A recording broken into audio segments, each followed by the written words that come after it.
O Ela Move é um espaço de troca. A gente vai conhecer mulheres talentosas e elas vão ter a oportunidade de revisitar a própria trajetória. Vamos descobrir que movimento é esse que empodera e inspira. Sejam bem-vindos. Ela começou a carreira por um caminho considerado seguro, mas entendeu cedo que não era definitivo.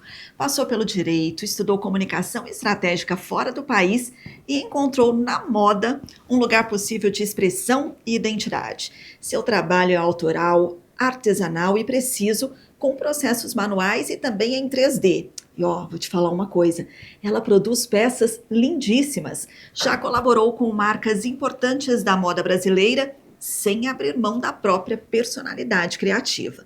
Hoje vamos falar do que move Eleonora Seung a ser quem ela é. Eleonora, obrigada pela presença. Para a gente é uma honra ter você aqui, porque você é uma mulher que nos inspira. E o seu perfil tem tudo a ver com Ela Move, que é justamente a gente jogar luz. Mulheres que fazem tanto que às vezes nem percebem onde chegaram, né? Então, obrigada, muito obrigada, uma honra estar aqui. Bom, eu quero começar te perguntando, o seu trabalho inspira muita gente, é impossível a gente ver as suas peças e não sentir uma inspiração, mas eu queria saber o que te inspira? Nossa, tudo me inspira, na verdade não tem, assim, eu já fiz coleção sobre tanta coisa diferente, mas eu acho que o humano, a natureza me inspira, mas o que é de verdade, assim, o que vem de dentro, o que é real, o que é mesmo sendo falho, eu acho que o humano me inspira muito. Então você tem um olhar atento, assim, você faz um trabalho de pesquisa ou simplesmente é o que vem de dentro mesmo e de repente quando você vê você está criando uma peça? Eu tenho uns flashes assim de inspiração que eu acho curioso porque eu já me arrisquei a fazer coleção sobre muitas coisas sobre as quais eu não conhecia nada quando eu comecei, mas eu acho justamente isso interessante, assim. Eu vejo que criar é uma forma de me aprofundar nos temas que me interessam de alguma maneira. Então é assim que funciona. Às vezes eu sei, às vezes eu não sei nada, às vezes eu construo coisas em cima do que eu já sei, invento coisas em cima do que eu já sei e assim vamos. A gente olhando para você, é notório assim, que você tem uma veia criativa, sua personalidade, uma beleza exótica, isso é muito óbvio. Quando você decidiu deixar o direito para ir para o lado da arte, como é que foi isso? Deu um medo? Foi uma coisa muito pensada ou foi aquela...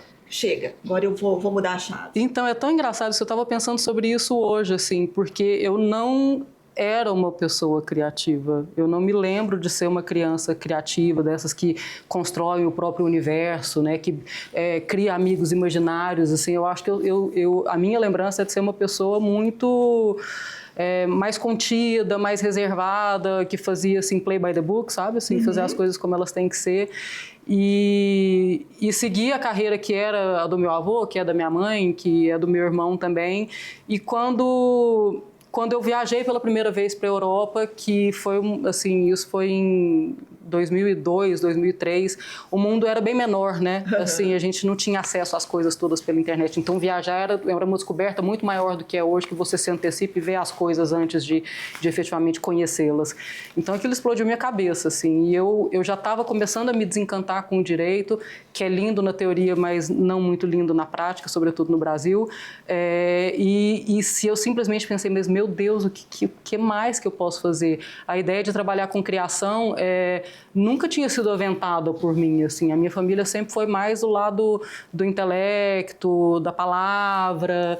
E eu falei, o que mais que eu sei fazer na vida? Meu Deus do céu, o que eu faço? E eu era a japa fashion da escola. Eu falei assim, eu acho que roupa sempre foi, de fato, uma coisa que era uma maneira de me expressar, era uma coisa que me interessava muito, e aí fui puxando os fios até chegar nisso. Mas aí você não fez uma mudança drástica, assim, não sou mais advogada, não vou mais... Foi assim? Mais ou menos. Eu tinha viajado para a Europa, até fui para dançar. Minha tia é cantora, Maria Eugênia, daqui de Goiânia, ela me convidou para dançar num espetáculo dela. Foi assim que eu conheci a Europa. Quando eu cheguei em Paris, explodiu minha cabeça. Eu voltei para Goiânia e falei para minha mãe e para minha família, olha, eu quero passar uns meses em Paris. Eu já sabia que eu não ia voltar para Goiânia para ser advogada, mas eu também não sabia o que eu ia fazer, e naquele tempo foi o tempo que eu fui para ir conseguindo me desvencilhar, porque para mim foi uma questão muito grande achar que eu estava decepcionando a minha família, então eu precisei de um tempo na distância para poder entender que eu tinha esse direito, não que jamais tivessem feito pressão, ao contrário, mas eu tinha esse senso de responsabilidade. E aos poucos descobri. Então, assim, talvez não tenha parecido drástico para os outros, mas para mim foi. Assim, quando eu fui, eu não sabia o que eu ia fazer, mas eu já sabia que eu não ia voltar para aquilo. Você sabe que você me pegou na curva aqui, porque eu tinha certeza que você ia me falar que você tinha uma veia artística desde criança, eu ia te perguntar se a sua família incentivava, e aí você me fala, não, eu tinha isso e de repente aflorou e se tornou a minha profissão. Foi. Sabe? Então isso é algo que me chama atenção, porque olhando para você, eu não consigo imaginar que a sua personalidade não esteja presente no seu trabalho, né? Então qual a contribuição da sua personalidade para a criação das peças? Eu acho que eu sou uma pessoa que eu não consigo viver fora da minha verdade, assim. Eu já até tentei, assim, me adaptar a algumas situações ou alguns jogos, mas eu não consigo. E o fato de eu ser uncompromised, assim, eu não consigo comprometer o que eu realmente sou, então eu dou o melhor de mim. Assim, eu me dou por inteira, e as peças que eu faço nunca vão ser cópia de alguma coisa, nunca vão ser menos do que 100% eu. Eu acho que minha contribuição é essa. Quando você tem um briefing, um prazo, isso te incomoda? Incomoda. Mas ao mesmo tempo que incomoda também, assim, tem uma coisa por mais que você pode ter um ano de prazo, mas você só tem uma semana de prazo, porque essa é na última semana que você vai fazer isso, que você vai fazer as coisas, e eu sei que isso também vem do direito, porque os advogados fazem a mesma piada, então tem aquela coisa da pressão que solta algum gatilho, assim, que te faz render. Então, assim, trabalhar com prazo e com pressão, eu já trabalhei muito. Nossa, já trabalhei demais. Até, por exemplo, a Nova York Fashion Week, que a gente participou esse ano, a gente recebeu o convite em dezembro para desfilar no começo de fevereiro. Então, eu tinha que criar uma coleção, produzir essa coleção, arrumar toda a papelada para ir para os Estados Unidos com a empresa, com tudo. E hoje uma empresa não é só... Todas as empresas são também, assim, muito comunicação, né? Todas elas têm que ter o Instagram, o site, o blog, o não sei o que e tal. Então, assim, a gente tinha que organizar isso tudo no prazo de 2 meses. E funcionou. Funcionou. Mas pressão é uma coisa da qual eu não gosto muito. Assim, eu tenho ficado cada vez mais consciente disso. Tem determinadas pressões que eu topo se eu acho que valem a pena. E tem determinadas pressões que o mercado hoje impõe de um ritmo muito acelerado, que tira muito o significado das coisas. Sim. E aí mexe numa coisa que para mim é inegociável. A arte para você é uma terapia? Eu não posso... Você fala enquanto fazer artístico... A arte, assim, para mim... Ela é terapêutica, é uma proposta terapêutica para você. Ela é terapia de vida. Assim, eu não consigo imaginar a vida sem a arte. Eu não vou nem falar com a pretensão de falar que o que eu faço é arte, mas se eu não consumisse arte, a gente teria... Sabe, assim, eu não sei o que seria de mim. Isso é tão verdadeiro. Você foi convidada para uma assessoria para o restaurante e para o Hotel Is. Isso. Então, quer dizer, foge um pouco de quando a gente pensa nas joias e tudo mais. Como é isso? Você está aberta a isso? Isso é um desafio que faz você falar assim, será que eu estou indo no caminho certo? Será que esse sapato cabe em mim? Eu acho que o tempo tem me feito perceber, na verdade, que tem até um moto, um logo que surgiu nesse processo, que é onde possa haver beleza. E eu acho que, na verdade, onde puder haver beleza e criatividade, eu vou. A estética é uma coisa essencial, assim. E eu acho que durante muito tempo eu mesma, por ter vindo de uma família muito da palavra, muito do raciocínio, eu acho que nem eu compreendia quão vital estar cercado de beleza é para o ser humano. Então, hoje eu acho que onde puder haver beleza, estou indo. Aí a gente está falando da Eleonora artista, mas é uma Eleonora empresária também. Uhum. Como que você lida com isso? Assim, tendo essa veia artística, mas tendo uma formação acadêmica que é o direito, você sente que você tem que abrir mão de um lado para que possa se dedicar ao outro? Isso te incomoda? Ou você consegue tocar isso assim de forma fluida? Olha, para a justiça ser feita, quem tinha que estar aqui respondendo isso era minha sócia, que é a parte dos números e essa cabeça mais pragmática. Eu consigo, é óbvio que, assim, óbvio não, mas eu consigo entender o jogo do empreendedorismo, mas às vezes, como eu disse, eu não consigo fazer nada fora da minha verdade, e se o número pedir para eu ir para um lado e a minha verdade falar para eu ir para o outro, eu vou por aqui. E é um exercício de sabedoria e de amadurecimento muito grande por parte meu e da minha sócia, porque existe, de fato, essa tensão entre o comercial e a criação, assim, e a gente vão as duas, né, se entendendo, se respeitando, fazendo as concessões para seguir. Sim, uma parceria de sucesso. É. Como que é carregar a responsabilidade de ter uma marca com o seu nome, né? Que carrega o seu nome. Porque às vezes a gente cria um produto, alguma coisa, aquilo não foi, a gente consegue separar ali pessoa física da pessoa jurídica. Mas aí é a sua identidade, é o seu nome, a qualidade, né? E como que é isso? É muito forte, é muito importante, é decisivo, determinante. Eu não faço coisas que me agridem. Assim, eu já vi várias coisas que poderiam ter sido sucesso comercial, mas que eu falo, gente, assim, não dá. Qualquer pessoa que me conhece vai olhar e falar assim, gente, não foi a Eleonora que fez isso. Então, de fato, é uma coisa que traz certas limitações, mas, ao mesmo tempo, é aquela primeira pergunta que você fez, né? Assim, qual que é a contribuição da minha pessoa, assim, né?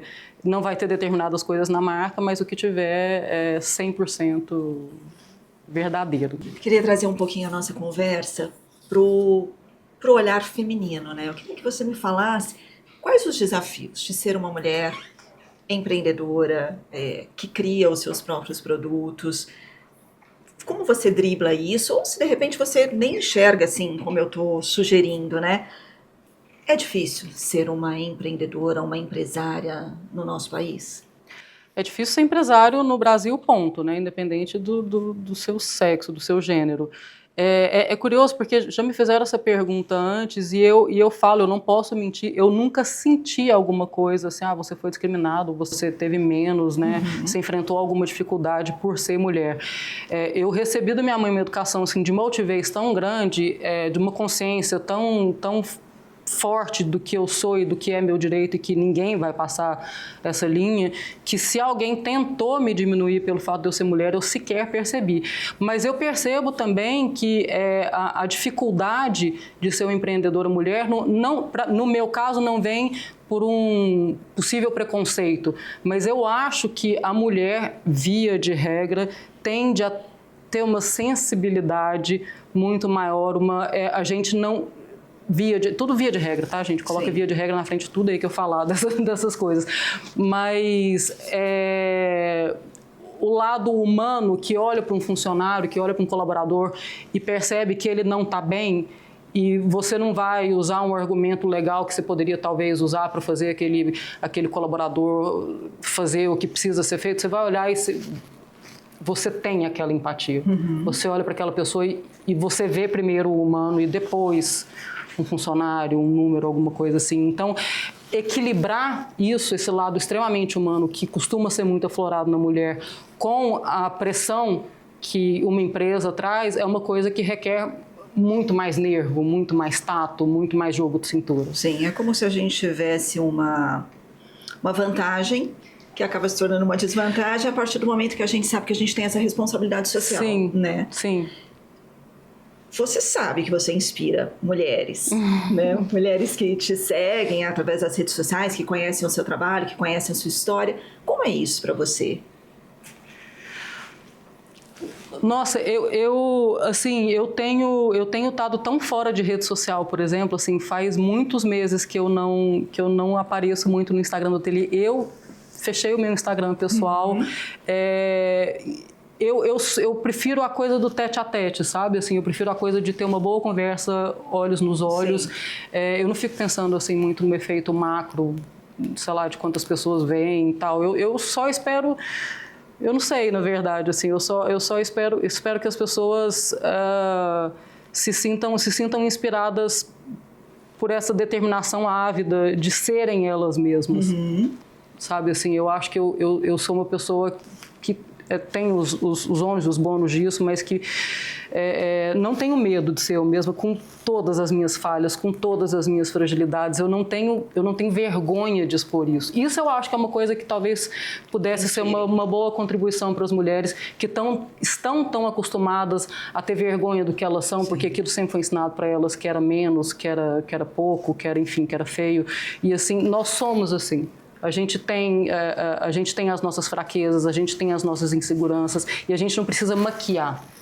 A gente não precisa harmonizar essas inseguranças, essas fraquezas. Assim, põe elas para jogo, porque é isso que você é, isso que vai fazer as pessoas se conectarem em última análise com você. Não uma versão aperfeiçoada, harmonizada, filtrada, sabe, de uma pessoa que não existe. Sim. E falando desses sentimentos, né, quando a gente se olha enquanto mulher e a gente tem uma carreira, a gente se dedica, gosta do que faz, às vezes a gente tem uma culpa. Você já sentiu em alguma fase da sua vida uma culpa por às vezes estar colocando o trabalho em primeiro lugar ou abraçando de uma forma prioritária? Não, porque as pessoas que me cercam assim sempre entenderam que isso é vital para mim, porque o meu trabalho não é só meu trabalho, é minha forma de respirar a vida, é minha forma de digerir, de compreender a vida.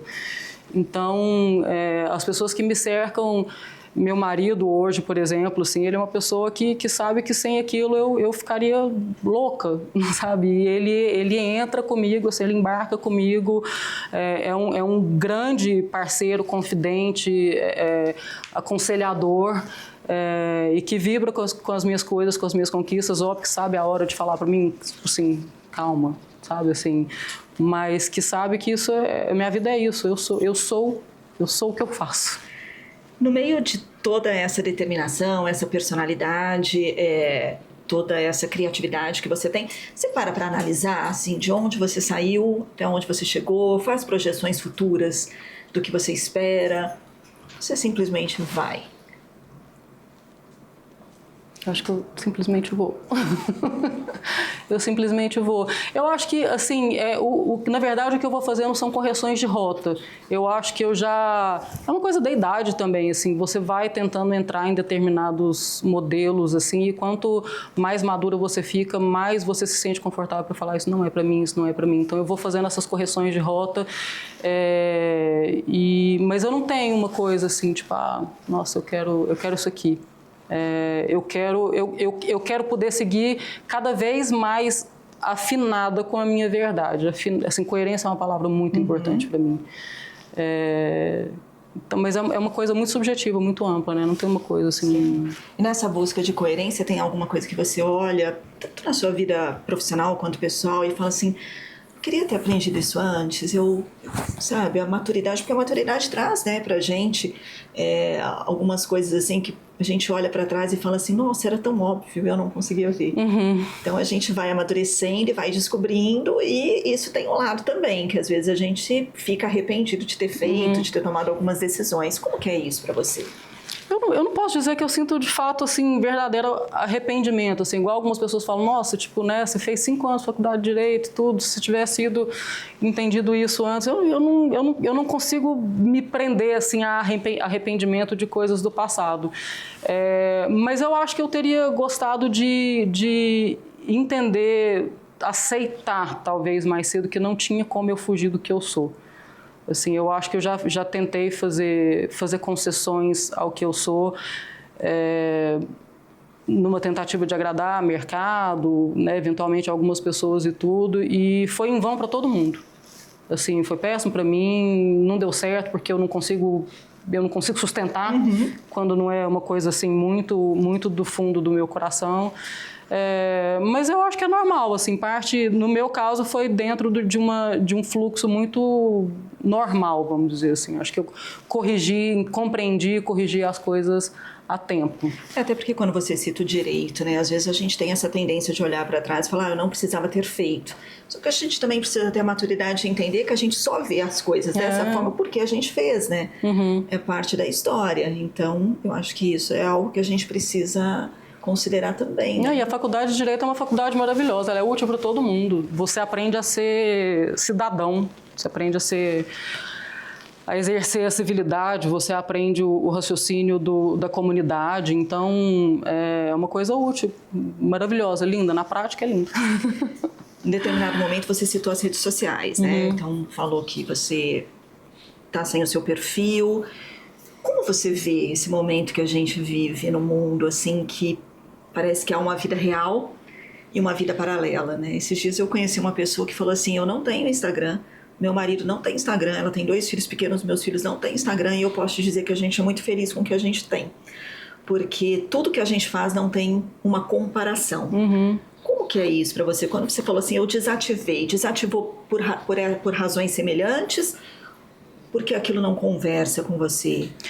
Eu desativei, assim, foi um processo assim, que culminou num ato. Eu fui ao meu ateliê num domingo para buscar um material que eu precisava para trabalhar, e eu me lembro de sair do ateliê olhando no celular e de entrar no carro e ficar olhando no celular, e aí fui para casa e no dia seguinte eu descobri que eu tinha deixado a porta do meu ateliê aberta.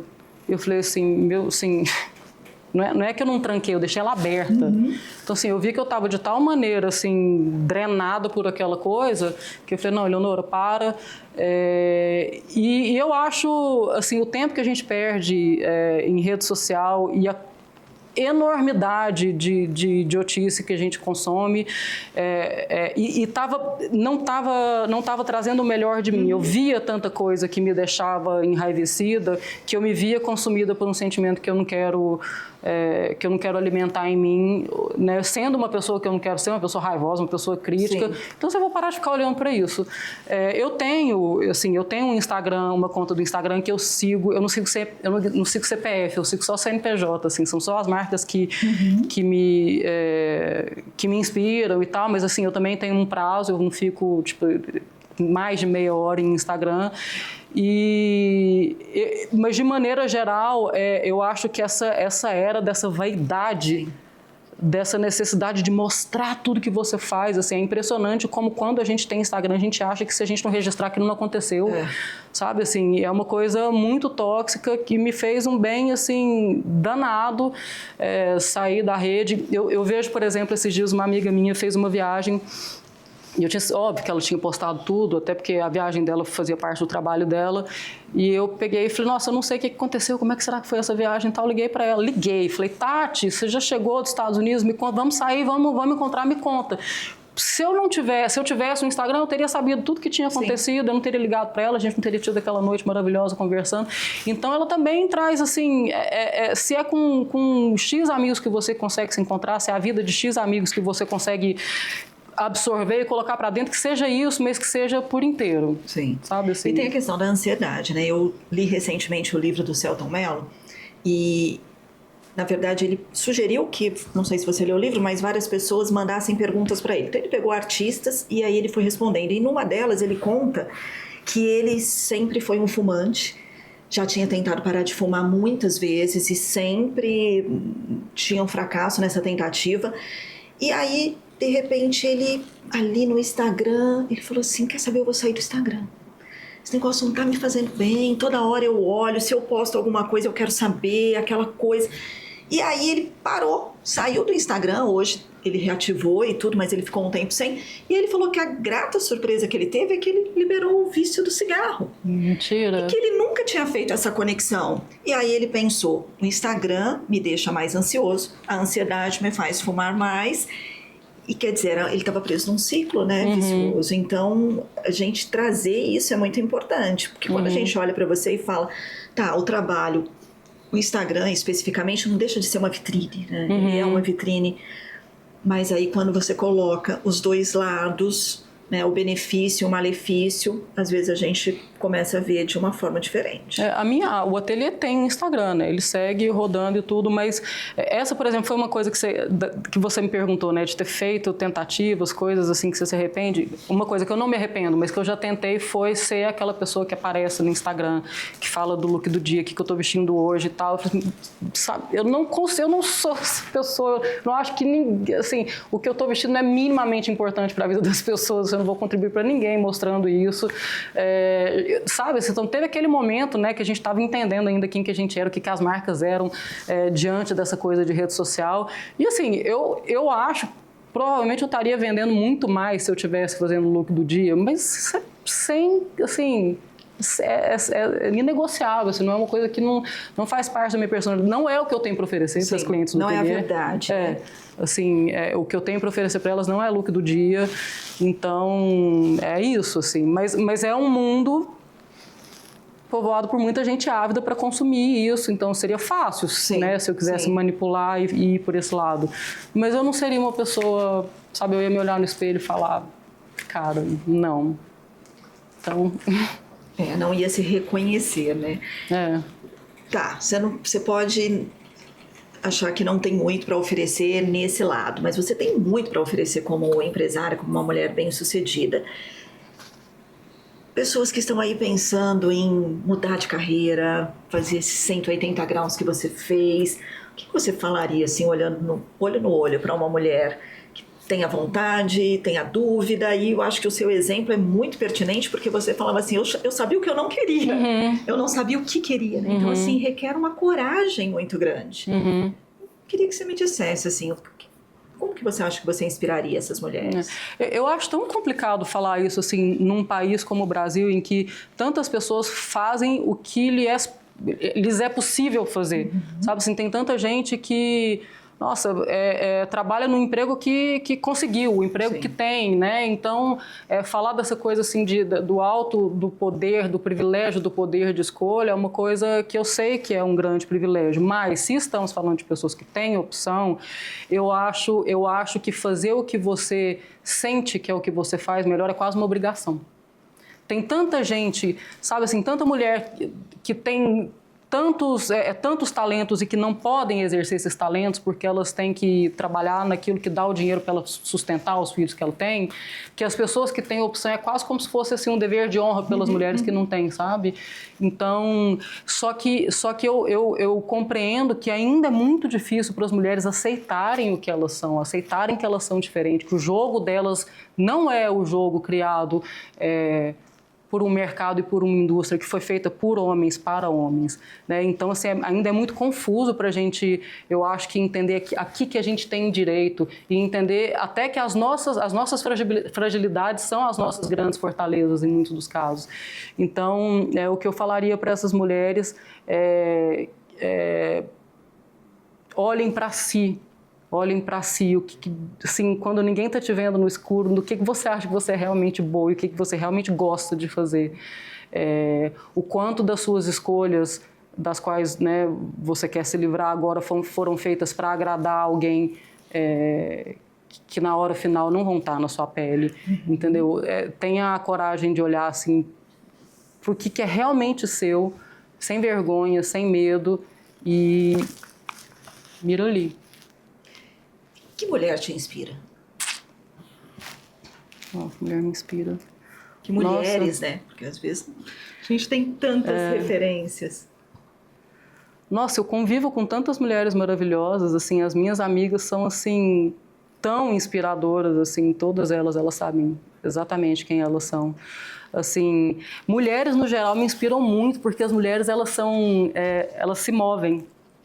As mulheres, elas se movem, elas movimentam, elas não estão satisfeitas, elas sabe, elas estão ali querendo algo mais, assim, então, eu não sei, eu acho que eu sou péssimo nessa coisa de, me fala eu ia até perguntar quais que eram as perguntas, porque eu sabia que se tivesse uma pergunta dessa, você me fala um nome, eu não ia. Então vamos para características. Então, assim. Eu acho que essa coisa de se mover, essa coisa de... A inquietude. Porque eu estava até falando com uma amiga minha sobre isso esses dias, porque a mulher foi, durante séculos e séculos, colocada num lugar muito desconfortável, o querer se mover, isso não é nem um querer, é um precisar. Sim. Então, assim, ter esse olhar crítico de entender de qual que é, sabe, o que é ali que está incomodando, por que está a estrutura, olhar para a estrutura e o que naquela estrutura que está errado e o que precisa ser mudado, virou uma condição de sobrevivência, né, para a mulher florescer. Então, eu acho que essa capacidade da mulher de olhar para o que incomoda é uma coisa que eu acho muito inspiradora, porque ela é transformadora, assim, não adianta ficar jogando a sujeira para baixo do tapete, entendeu? Assim, postergando as decisões. E as grandes decisões, assim, eu acho até num casal, normalmente são tomadas por mulheres, assim, porque elas é que têm coragem, assim, elas vão para análise, elas vão conversar com as amigas, elas choram no travesseiro, elas choram olhando para o espelho, elas, sabe, assim, é tanta coisa que a gente faz para movimentar. Movimento é uma palavra que eu adoro. E essa força, né, que promove esse movimento, eu acho que ela é justamente por uma necessidade, porque a mulher precisa, né, sair desse segundo lugar aí, mas porque ela tem isso nela, né? É forte, assim. Então a gente já tem essa força, essa necessidade. Talvez o que a gente precisa, a gente é motivado a colocá-la para fora, mas é muito intrínseco. Assim. É muito intrínseco, porque o corpo da mulher ele se transforma muito mais, assim, ao longo do tempo do que o corpo do homem, eu acho. A própria coisa da gestação, né, assim, a capacidade de gerar, de mover, assim, é uma coisa que é da mulher, né? Então, ai, que sorte ter nascido mulher. Tudo bem com vocês, viu, homem? Nada contra. Mas é um privilégio. Na sua família, você falou da sua mãe que te educou para você ser uma mulher altiva, forte.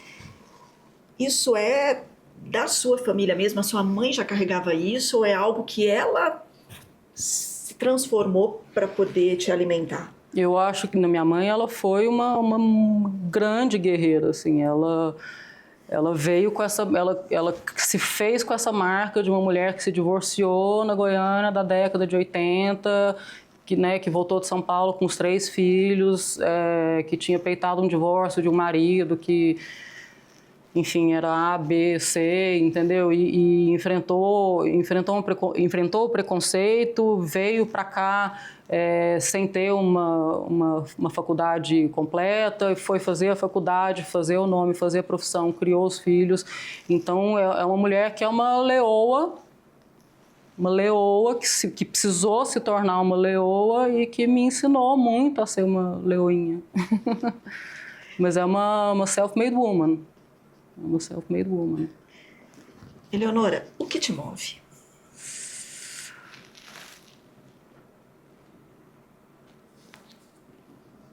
Eu tenho eu não sei nem explicar, mas eu acho que é o sentido de que a gente está mais perto de alguma verdade, assim, aquela sensação que eu sinto quando eu estou de frente para um quadro, que eu sinto que aquilo fala uma verdade que vai além das palavras, assim.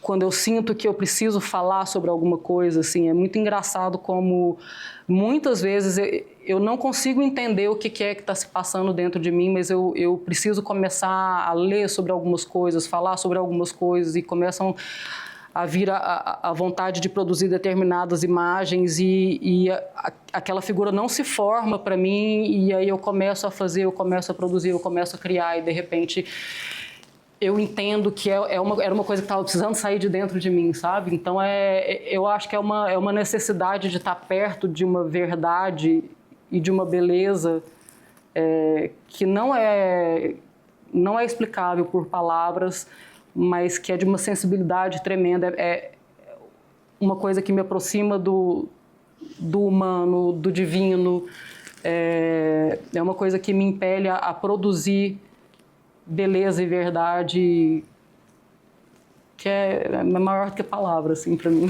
É uma busca, né? O que te faz se mover é uma busca por algo que você carrega e que eu acredito que você expressa perfeitamente nas suas peças. E eu vejo uma Eleonora aberta a muitos outros desafios. Tô certa? Tá demais. Tá muito certo. O que você não fez e que você ainda gostaria de fazer? Você fala assim, eu queria me aventurar, queria experimentar a minha veia criativa em outro lugar. Olha, eu tenho muita vontade de voltar a fazer roupa. Quando eu comecei a trabalhar com moda, eu comecei fazendo roupa, mas eu vi que eu tenho um gosto muito peculiar, assim, e era muito difícil, naquela época, que era bem mais tempo atrás, fazer as pessoas toparem aquelas roupas tão exóticas. Acessório era uma coisa mais fácil. E aí eu falei, não, então no acessório eu vou conseguir, né, usar mais a minha veia do que nas roupas. Mas, então eu tenho vontade de voltar a fazer roupa, mas não assim, fazer uma marca de roupa. Não, assim, eu vou fazer uma coleção de acessório e vai ter, sei lá, 2 modelos, 3 modelos de roupa, assim. E nesse trabalho agora que eu fiz para o IS, eu fiz alguns objetos e fiz um painel, um quadro, e eu fiquei encantada, assim, com esse processo, assim, eu gostei demais. E certamente é uma coisa que eu vou... Vem aí. Na hora do convite, você tinha essa certeza? Não. Você foi no escuro. Não, é porque o convite não foi para desenvolver peças, né? Foi para fazer parte de uma espécie de consultoria criativa. Uhum. Assim, eu conheço o Ian Baioc há muito tempo, assim, a gente, né, sempre se cruzava como amigos e tudo, e trocando ideia, conversando assim nas madrugadas adentro. Ele percebia que eu sou uma pessoa inquieta, criativa e tudo, e a gente já tinha feito um trabalho junto antes, muito tempo atrás, assim, que eu propus para ele harmonizar pratos com joias. Então a gente colocava a joia no prato, ele fazia uma montagem do prato. Então ele percebia que eu tinha essa coisa, uma coisa inquieta. O moto do ateliê é formas inconformistas. E ele queria trazer isso, né, pro restaurante, pro hotel.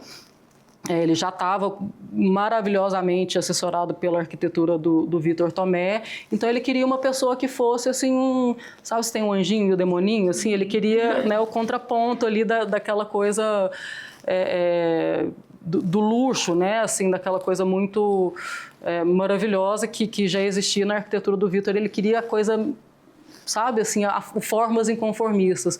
E aí eu entrei por causa disso, assim, para fazer parte desse comitê criativo, vamos dizer assim, mas é impossível, né? Estando lá dentro e ouvindo todas as histórias e vendo as necessidades, assim, a cabeça começa a borbulhar e aí as ideias começam a vir. Então tem algumas peças, assim, que eu desenhei, que foi a primeira vez que eu tive contato com esse tipo de matéria e adorei. Que bom, eu adorei sua presença aqui. Quero te agradecer por você ter aceito o convite. A gente admira muito o seu trabalho. Obrigada. Você é um ícone, uma mulher lindíssima, Obrigada. Inteligente, que esbanja personalidade e criatividade. E a gente sabe que você é uma mulher que move. Tem muita coisa para ver por aí. E a gente está de portas abertas para divulgar e para fazer com que você possa... Na verdade, o que a gente quer é que você use o Ela Move para inspirar pessoas. Inspirar outras mulheres para que elas sejam tão especiais assim como você. Muito obrigada. Muito obrigada.